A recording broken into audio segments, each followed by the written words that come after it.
भक्तीची फेरी हाली तुमच्या गावात बाबांची डोरी जनार्दन बाबांची कृपाई सारी जनार्दन बाबांची कृपाई सारी सारी सारी जनार्दन बाबांची कृपाई सारी जनार्दन बाबांची कृपाई सारी जनार्दन बाबांची कृपाई सारी आली तुमच्या गावात भक्तीची फेरी आली तुमच्या गावात माऊलीची डोरी जनार्दन बाबांची कृपाई सारी जनार्दन बाबांची कृपाई सारी सारी सारी जनार्दन बाबांची कृपाई सारी जनार्दन बाबांची कृपाई सारी जनार्दन बाबांची कृपाई सारी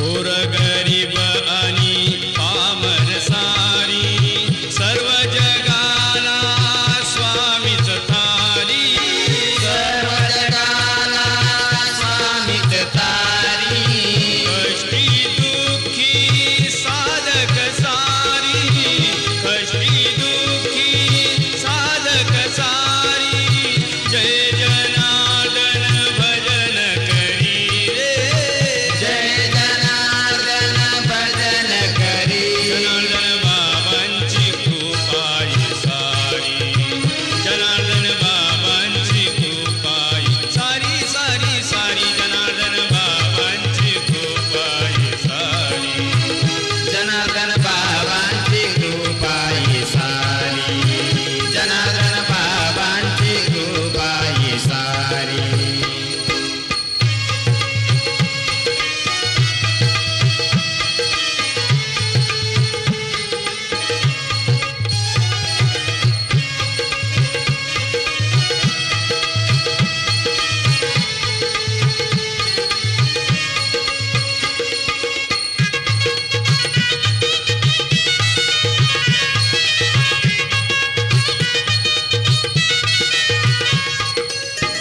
साधक होनी सेवा करी भक्त होऊन भजन करी रे भक्त होऊनी भजन करी उत्तम शिष्य जनार्दनांचा उत्तम शिष्य जनार्दनांचा उत्तम कार्य जगात करी रे उत्तम कार्य जगात करी जनार्दन बाबांची कृपाई सारी जनार्दन बाबांची कृपाई सारी सारी सारी जनार्दन बाबांची कृपाई सारी जनार्दन बाबांची कृपाई सारी जनार्दन बाबांची कृपाई सारी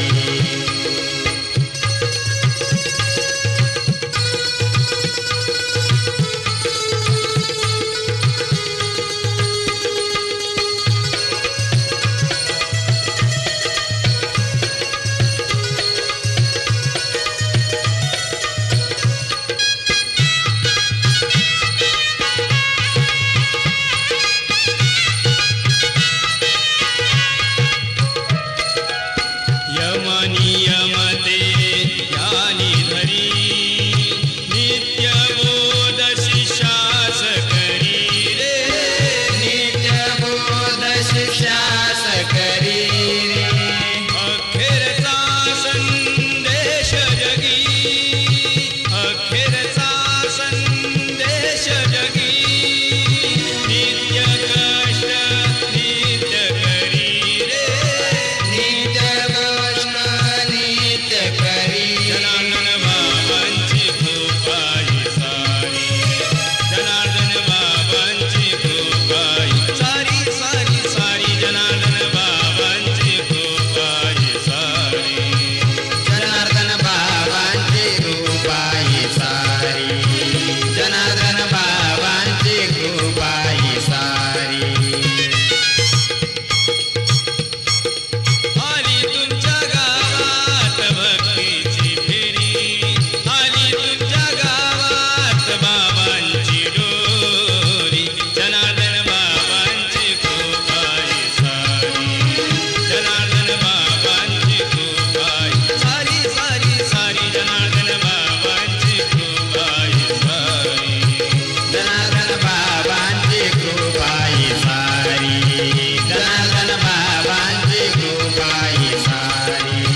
महाशिवरात्रीच्या निमित्तानं आज आपण राष्ट्रसंत सद्गुरू जनार्दन स्वामींच्या पालखी सोहळ्यामध्ये सर्वांनी आनंद घेतलाय।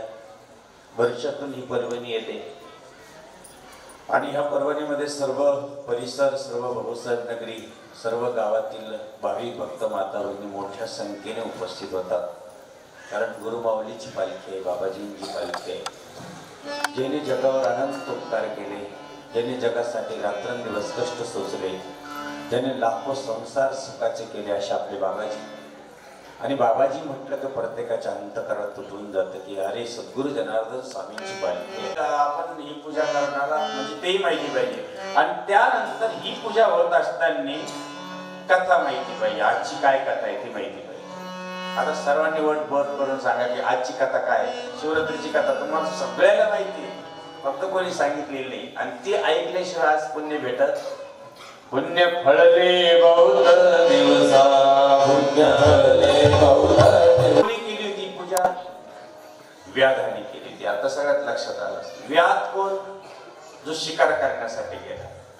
शिकार करण्यासाठी गेल्यानंतर थोडा चुरमा घेतला, थोडं पाणी घेतलं आपल्या बाटलीमध्ये आणि गेला। पण गेला तर त्याला काय माहिती, दिवसभर त्याला शिकार मिळाले नाही म्हणून रात्री झाडावर बसलं। ते बेलाचं झाड होतं। कशाचं झाड होतं? बेलाचं झाड। बरं, बेलाचं झाड होतं, तळ्याजवळ हरण आलं। याने मग काय केलं, हरण आल्यानंतर बांधला, बोलायला लागली की बाबा मला मारू नको, फक्त मी माझ्या पिलाला फक्त दूध पाजून देते। त्या काळात हरण पण सत्य बोलत होते आणि बोलत पण होते त्यावेळेस, लक्षात आणि बोलत होते। आता सतयुग होतं, खोटं काही चालतच नव्हतं। पण त्या हरणाने नमस्कार मान, जगातलं सर्व पाप माझ्या डोक्यावर येऊ दे पण मी खरं बोलते। त्यांचं बरं ठीक आहे। असं करता करता दुसरे हरण आलं, तिसरं आलं, त्यांचा पूर्ण परिवार येऊन गेला।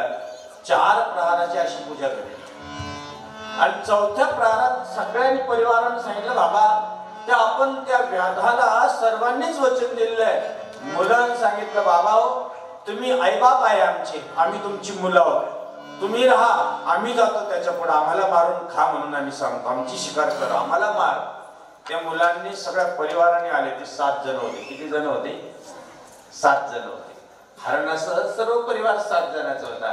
आल्यानंतर 7च्या 7 जणांनी डोकं टेकलं, बाबा हे बघ आम्ही तुला वचन दिलं होतं, मार आम्हाला, बांध खा आता। त्यावेळेस त्यांनी सांगितलं अरे हे पशु असून एवढे सत्य वागतात, मी मनुष्य आहे। सद्बुद्धी झाली, कारण भगवान शंकराच्या पिंडीवर पाणी पडलं होतं। भगवान शंकराच्या पिंडीवर बिल्वपत्र पडलेलं गेलं होतं, वाहिलं गेलं होतं आणि भगवान शंकराच्या पिंडीवर उतारता उतारता शेवटी पाठीमागे चुरमा होता खाण्यासाठी, त्याचाही नैवेद्य सहज दाखवला गेला होता आणि त्यामुळे ते पुण्य घडलं होतं। त्या पुण्याईनं त्या हरणाने सांगितलं खा, मार आम्हाला। त्याने सांगितलं अरे पशु असून तुम्ही एवढं सत्य वागतात, तुम्ही मनुष्य आहे। त्याला ज्ञान प्राप्त झालं, त्याने हरणांना नमस्कार केला, खाली उतरला, त्याच्या हातातलं ते गडू पडला आणि त्या पिंडीवरती पडल्यानंतर तो घ्यायला गेला। भगवान शंकराने हात धरला, अरे बाबा 4 वेळाची प्रहाराची पूजा केली, मी तुझ्यावर प्रसन्न आहे। त्याने सांगितलं मी व्याध आहे, तुझी माझी ओळख सुद्धा नाही। भोळा राजा शिव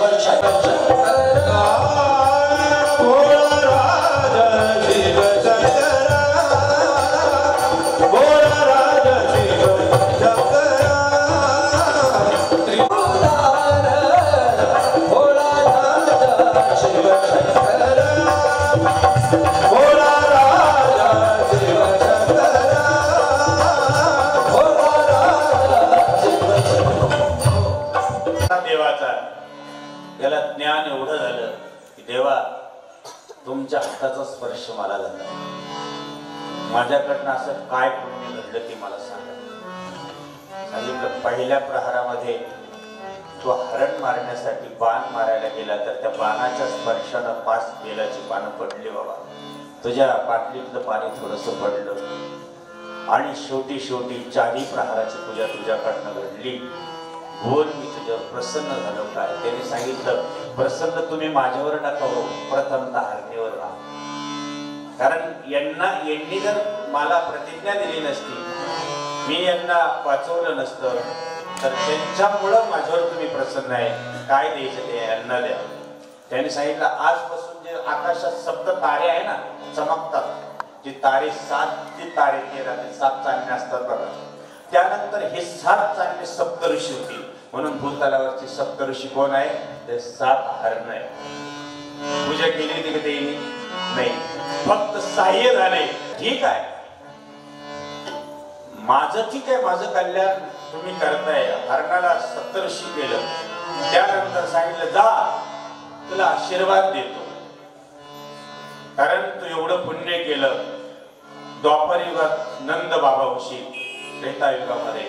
आणि काय कृष्ण कुठं जन्माला येईल? मथुरे जन्माला येईल, बंदी खाण्यात जन्माला येईल, पण राहील तुझ्याकडे. पुढे राहील वेगळे गोकुळ. कारण आशीर्वाद दिला होता भगवान शंकराने, नंद बाबा होशील. आणि नंद बाबा झाला का भगवान श्रीकृष्ण तुझ्या कुशीत राहील, तुझ्या जवळ राहील. काय आशीर्वाद नंद करा. जर ही कथा ऐकली नसेल तर बाकीचे जेवढे शिवरात्री केले त्या गेले. आपण म्हणतो आम्ही बाबा दररोज रात्रंदिवस देवदेव करतो, पण फळ मिळत नाही. काय मिळत नाही विचारलं तर त्यातला पूजाचा पद्धती कशी असते, काय असते, का भरून देव एवढं देतो, काय कारण?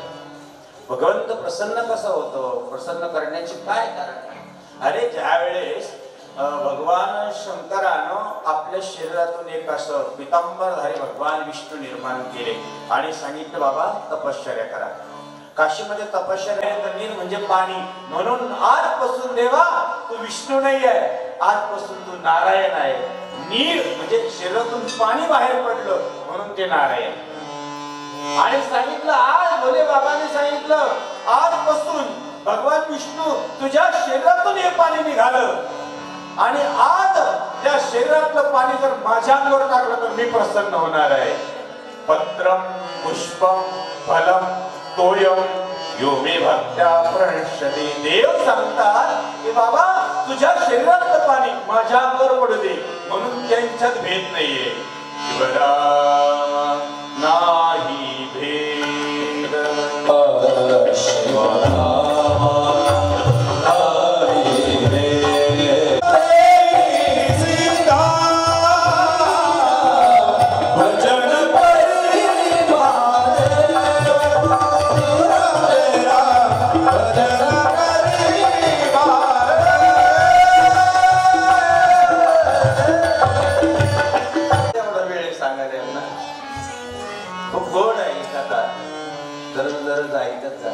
शिवरात्रीची पूजा करत जा. तुम्ही म्हणाल मग बिल्वपत्र देव सगळ्या देवाला फुलं सरळ टाकतात, मग महादेवालाच बिल्वपत्र असं का टाकतात? पल्लं माहिती देवाला कसं उलट बिल्वपत्र टाकतात? असं का असं टाकतं का टाकतं? काय कारण? अरे बाबा त्या ग्रह आपले जो निषाद होता ना त्याच्याकडनं जे पानं पडले ते सगळे असे उलटे पडले होते. आणि म्हणून त्याला सांगितलं की बाबा आजपासून मला जे वाहतील बिल्वपत्र ते अशाच पद्धतीने वाहतील, त्याच्यावरच मी प्रसन्न होईल. त्याला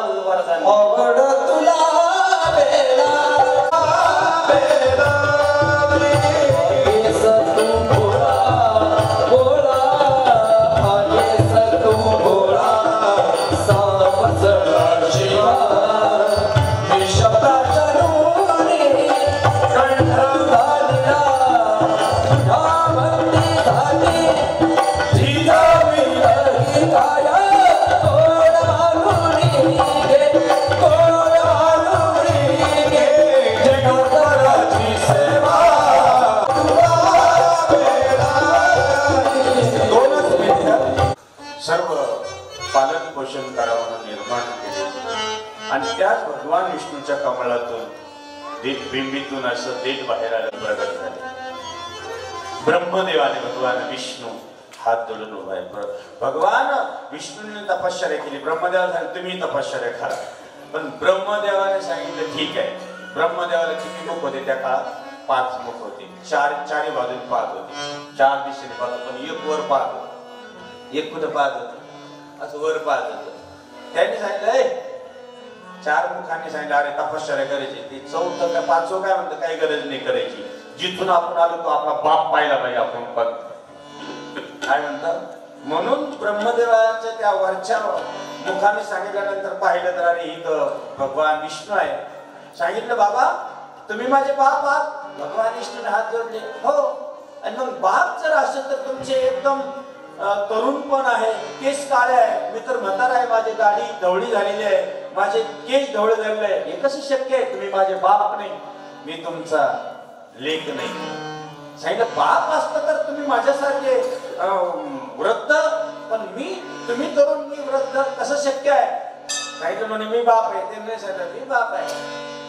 नाही म्हणे शक्यच नाही. दोघांचं थोडस हे जुतल्या गेलं. भगवान शंकराला वाटलं की अरे एकाला सृष्टी तयार करायसाठी पाठवलं, एकाला मी पालन पोषण यांच्यातच वाद चालला, आमची ज्योत बाहेर पडली.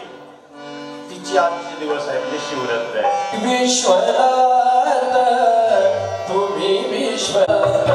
ज्योत अशी बाहेर आली आणि ब्रह्मदेव आणि भगवान विष्णू हात जोडून उभा. इथूनच आपली प्रगती आहे. ब्रह्मदेवाने सांगितलं मी कलश पाहून येतो, तुम्ही नाहीये, मी इथंच तपश्चर्या करून बसतो. ब्रह्मदेव गेला. ब्रह्मदेव वरती जाता जाता भगवान शंकराला वाटलं अरे इथपर्यंत जाणं, म्हणून केतकी तयार केला. एक फुल तयार, केवढं फुल तयार केलं, सांग त्याला एक खाली वरती जाणं शक्य नाही म्हणून केवढा गेला. ओय ब्रह्मदेव खाली वा, तुम्हाला शेवटपर्यंत अंत नाही लागणार, आधी नाही अंत नाही, त्याचा शोधच नाही लागणार, नमस्कार करा या खाली. त्याने सांगितलं अरे मला मुकुट पाहायचं आहे, मी साक्षी देतो, खोटं बोलतो लागलं तर.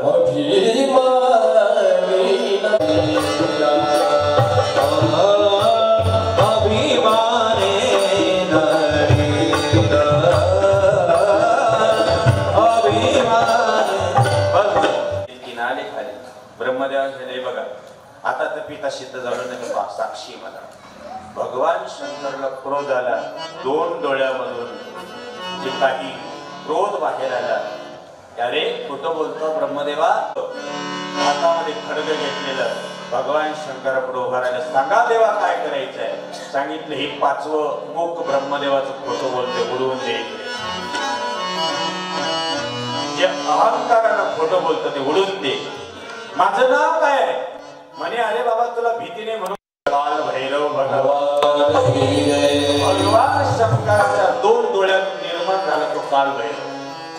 तो निर्माण झाला काल भैरव. आता पुढचं 2च मिनिटं सांगतो, जास्त वेळ नाही, तुम्हाला कंटाळा येईल. इथपर्यंत नाही तरी शिवरात्रीचं जागरण करावंच लागतं. आणि म्हणून काल भैरव निर्माण झाला. भगवान शंकराच्या सांगण्यावरून लगेच हत्या करून टाकली एक. आणि भगवान शंकराच्या पुढे ते मुकुट घेऊन गेले. हे बघा पाचवं. भगवान शंकराने त्याच्या 2 भागा केल्या. कपाल म्हणतात त्याला. दोन्ही हातात 2 कपाल दिले. जा पूर्ण पृथ्वी तलावर तुला आता भिक्षा मागावं लागेल, कारण ही ब्रह्म हत्या त्याच्या पाठीमागे लागणार आहे. आणि त्यातलं मांस त्याच्याकडे देऊन टाकलं. पूर्ण पृथ्वीला प्रदक्षिणा मारायची आणि काशीत येऊन ही हत्या थांबल. तू काशीचा द्वारपाल होशील आणि तुझं नाव काय राहील?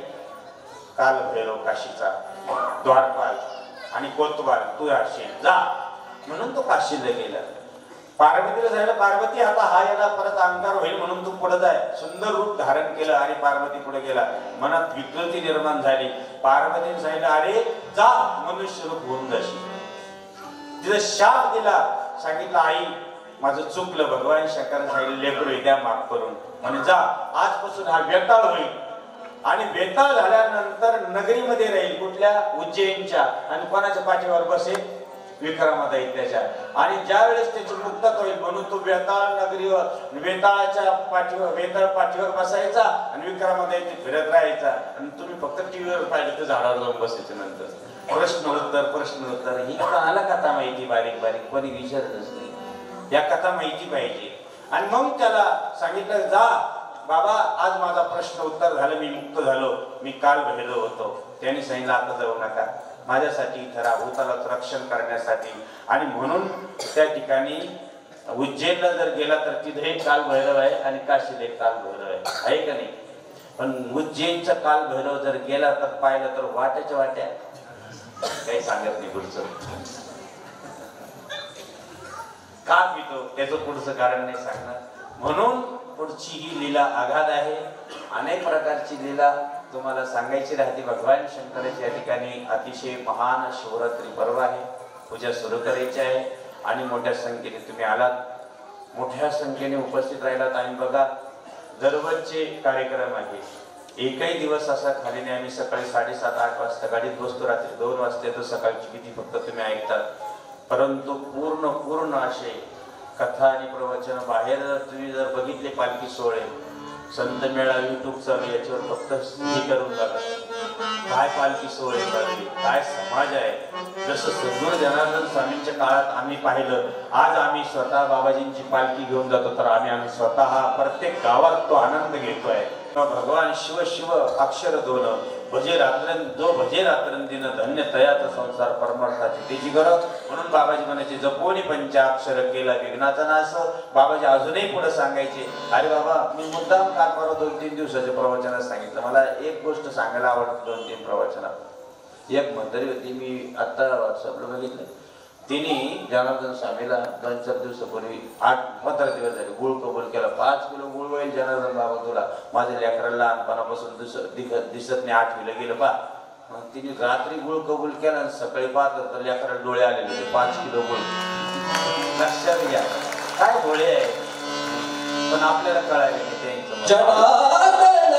करा तुम्ही नित्याने म्हणा. घरामध्ये अडीअडचण असेल, घरामध्ये दारिद्र्य असेल, घरामध्ये दुःख असेल, घरामध्ये संतान नसेल, घरामध्ये लग्न कार्य जमत नसेल, फक्त प्रदोष करा. प्रदोष काळ आहे सायंकाळी 6 ते 7:30-8 वाजेपर्यंत, याला प्रदोष काळ म्हणतात. त्या काळात भगवान शंकराची पूजा करा आणि प्रदोष व्रत करा. सगळे प्रश्न सुटले जातील. प्रदोषच्याच दिवशी भगवान शंकराच्या प्रत्येक विश्वामध्ये शिवलिंग तयार झालेलं आहे, म्हणून त्या ठिकाणी प्रदोषची पूजा अतिशय महत्वाची आहे, ती तुम्ही करायला पाहिजे. आणि शिवनामाचा गजर म्हणतो ना, नाम तुझे बरवेगा शंकरा देवा,